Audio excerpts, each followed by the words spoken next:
Послание на апостол Павле до Римјаните, 12 глава.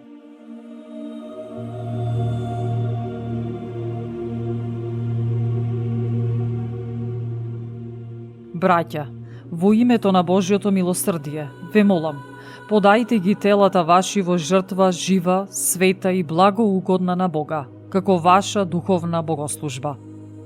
Не сообразувајте се со овој век, туку преобразете се со возобновувањето на вашиот ум, за да можете да испитате и осознавате што е волјата Божја, што е добро, благоугодно и совршено.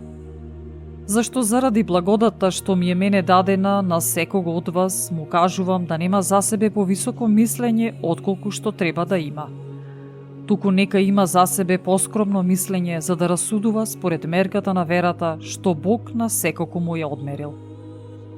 Зашто како што во едно тело имаме многу органи, но сите органи не дејствуваат на еднаков начин, така и ние мнозина сме едно тело во Христос, а секој поединечно сме органи еден на друг.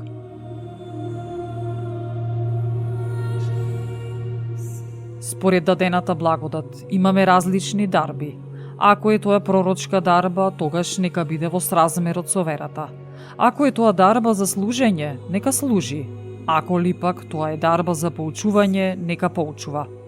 Ако е пак за утешител, нека утешува. Дарител ли, нека дарува штедро. Кој управува, нека управува со усрдност. Кој прави милосрдие, нека го врши тоа со добра волја. Љубовта нека не биде лицемерна. Стојте настрана од злото, прилепувајте се кон доброто.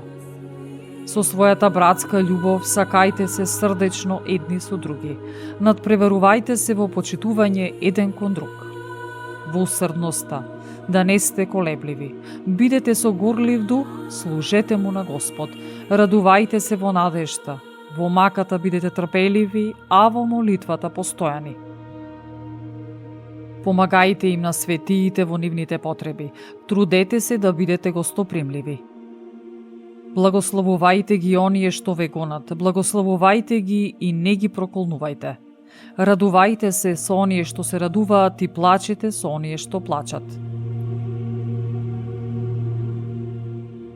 Бидете меѓу себе едномислени. Не ставајте си во умот високи работи, туку предајте се кон скромни нешта. Не мислете дека сте мудри и никому не враќате зло за зло, а размислувајте за тоа што е добро пред сите луѓе. Ако е можно, доколку тоа зависи од вас, бидете во мир со сите луѓе. Не одмаздувајте се, возлюбени. За себе туку дајте му место на Божиот гнев. Зашто е напишано: одмаздата е моја, јас ќе отплатувам, вели Господ. И така, ако непријателот твој е гладен, нахрани го. Ако е жеден, напој го. Зашто правејќи го тоа, ти ќе му натрупаш жар на главата некога. Не допуштај злото да те победи, туку победи го злото со добро.